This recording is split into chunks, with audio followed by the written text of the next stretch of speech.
ಹಿಂದ್, ಜೈ ಹಿಂದ್. ಈ ತಿರಂಗ ಯಾತ್ರೆ ನಮ್ಮ ದೇಶದ ಯೋಧರು, ಎಲ್ಲ ವರ್ಗದ ಯೋಧರು ಸೇರಿ ದೇಶಕ್ಕೋಸ್ಕರ ಗೌರವ, ಸ್ವಾಭಿಮಾನ ಎಲ್ಲ ಉಳಿಸಲಿಕ್ಕೆ ಪ್ರಯತ್ನ ಮಾಡ್ತಾ ಇದ್ದಾರೆ. ಕೇಂದ್ರ ಸರ್ಕಾರ ಕೂಡ ತೆಗೆದುಕೊಂಡಂಥ ನಿರ್ಧಾರಗಳನ್ನು ನಮ್ಮ ಇಡೀ ಪಕ್ಷ, ಭೇದ, ಧರ್ಮ, ಜಾತಿ ಎಲ್ಲ ಮರೆತು ನಮ್ಮ ಜನ ಬೆಂಬಲವನ್ನು ವ್ಯಕ್ತಪಡಿಸಬೇಕು. ಅವ್ರಿಗೆ ಸ್ವಾಭಿಮಾನಕ್ಕೆ ಗೌರವ ತರಬೇಕು. ಆ ದೃಷ್ಟಿಯಿಂದ ಇವತ್ತು ನಾವು ಎಲ್ಲರಿಗೂ ಕೂಡ ಆಹ್ವಾನಿಸಿದ್ದೇವೆ. ಯಾರು ಬೇಕಾದ್ರೂ ಈ ರಾಷ್ಟ್ರಧ್ವಜ ಈ ದೇಶದ ಆಸ್ತಿ, ಈ ದೇಶದ ಪ್ರತಿಯೊಬ್ಬ ನಾಗರಿಕರ ಆಸ್ತಿ. ಇದೊಂದು ಸಂಕೇತ. ಈ ಜೈ ಹಿಂದ್ ತಿರಂಗ ಯಾತ್ರೆಯನ್ನು ನಮ್ಮ ಸರ್ಕಾರ ಎಲ್ಲ ಕಾರ್ಪೊರೇಷನ್ ಇರ್ಬೋದು, ಯುವಕರು ಇರ್ಬೋದು, ಚಲನಚಿತ್ರ ಇರ್ಬೋದು, ರೈತರಿರ್ಬೋದು, ವಿದ್ಯಾರ್ಥಿಗಳಿರ್ಬೋದು, ಎಲ್ಲರೂ ಸರ್ಕಾರಿ ನೌಕರು ಎಲ್ಲರೂ ಕೂಡ ಇದರಲ್ಲಿ ಭಾಗವಹಿಸಿ ಅಂತ ಹೇಳಿ ನಾನು ಮನವಿ ಮಾಡಿಕೊಂಡಿದ್ದೇನೆ. ನಿನ್ನೆ ಮಧ್ಯಾಹ್ನ ತೀರ್ಮಾನ ಮಾಡಿದೆ. ಇದನ್ನು ಮುಖ್ಯಮಂತ್ರಿಗಳಿಗೂ ತಿಳಿಸ್ದೆ. ನಾನು ಈ ಥರ ಮಾಡೋಕ್ಕೆ ತೀರ್ಮಾನ ಮಾಡಿದ್ದೀವಿ ಅಂತ.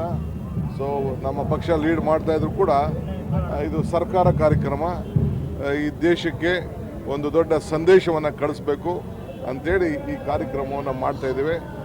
ಬಹುಶಃ ಇವತ್ತು ಇಡೀ ಪ್ರಪಂಚ ನಮ್ಮ ಭಾರತವನ್ನು ನೋಡ್ತಾ ಇದೆ.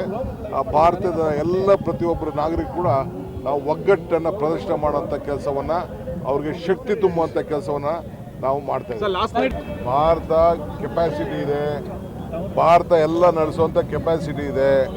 ಅರ್ಥ ಆಯ್ತಾ? ಇವತ್ತು ಪಾಕಿಸ್ತಾನ್ಗೆ ಏನು ಉತ್ತರ ಕೊಡಬೇಕು ನಮ್ಮವ್ರು ಕೊಡ್ತಾ ಇದ್ದಾರೆ. So we are very proud that India is doing all its best, especially our arm forces. They are trying to keep our flags very high.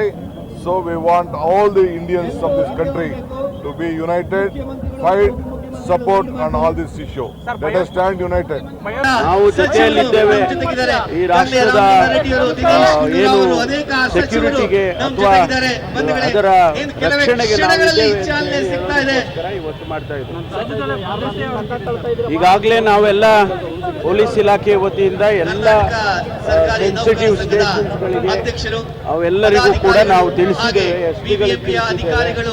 ಮತ್ತು ಮೇಜರ್ ಇನ್ಸ್ಟಾಲೇಷನ್ಸ್ಗೆ ಸೆಕ್ಯೂರಿಟಿ ಕೊಡ್ತಕ್ಕಂಥದ್ದು ಇಂಡಸ್ಟ್ರಿಯಲ್ ಸೆಕ್ಯೂರಿಟಿ ಫೋರ್ಸನ್ನು ಡಿಪ್ಲಾಯ್ ಮಾಡಿದ್ದೇವೆ. ಮತ್ತು ಬೇರೆ ಬೇರೆ ರೀತಿಯಲ್ಲಿ ಕೂಡ ಎಲ್ಲ ಇಂಟೆಲಿಜೆನ್ಸ್ ವಿಂಗನ್ನು ಕೂಡ ಸೆನ್ಸಿಟೈಸ್ ಮಾಡಿ ಏನಾದರೂ ಕೂಡ ಮಾಹಿತಿಗಳು ಸಿಕ್ಕಿದ್ರೆ ನಮಗೆ ಅದರ ಮೇಲೆ ಕ್ರಮ ತಗೋಬೇಕು ಅಂತ ಹೇಳಿ ತೀರ್ಮಾನ ಮಾಡಿದ್ದೇವೆ. ಜೊತೆಗೆ ಸೆಂಟ್ರಲ್ ಏಜೆನ್ಸಿ ಅವ್ರ ಜೊತೆಯಲ್ಲಿ ನಮ್ಮ ಇಂಟೆಲಿಜೆನ್ಸ್ನವರು ಕೂಡ ಸಂಪರ್ಕದಲ್ಲಿ ಇದ್ದಾರೆ.